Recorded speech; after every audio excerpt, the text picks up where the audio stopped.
বন্ধুরা, আজ স্বাধীনতার ৭৮ বছর পূর্ণ হলো। কিন্তু ভেবে দেখুন, স্বাধীনতার এত বছর পরেও আমাদের অনেক ছোট্ট ভাই বোনেরা জীবনের ঝুঁকি নিয়ে স্কুলে যাচ্ছে।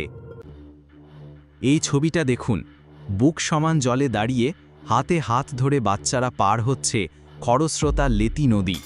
কারো হাতে বই খাতা, কারো হাতে ছাতা। প্রতিদিন এভাবেই স্কুলে যেতে হয় তাদের। ভাবুন তো, শুধু পড়াশোনা করতে গিয়েই যদি কারো জীবন চলে যায়, সেটা কতটা ভয়াবহ। বর্ষার দিনে নদীটা ভয়ঙ্কর হয়ে ওঠে, তবুও এই শিশুরা পিছিয়ে যায় না, কারণ তারা জানে শিক্ষা ছাড়া ভবিষ্যৎ নেই। কিন্তু প্রশাসনের কি কোনো দায়িত্ব নেই?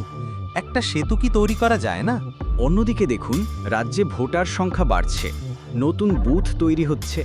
ভোট যেন ঠিকমতো হয়, তার জন্য প্রশাসন দিন-রাত কাজ করছে। ভোটের জন্য এত উদ্যোগ নেওয়া যায়, অথচ স্কুলে যাওয়া বাচ্চাদের জন্য একটা নিরাপদ সেতু কেন তৈরি করা যায় না? বন্ধুরা, ভোট হোক গণতন্ত্রের উৎসব, কিন্তু শিক্ষা হোক স্বাধীনতার অধিকার। আজ স্বাধীনতার দিনে প্রতিজ্ঞা করি, কোনো বাচ্চার স্কুলে যাওয়া যেন তার জীবনের ঝুঁকি না হয়। এটাই হোক আমাদের আসল দেশপ্রেম। শেষে একটাই কথা বলবো, আমাদের প্রজন্মকে এগিয়ে নিয়ে যেতে লাগবে। জয় হিন্দ।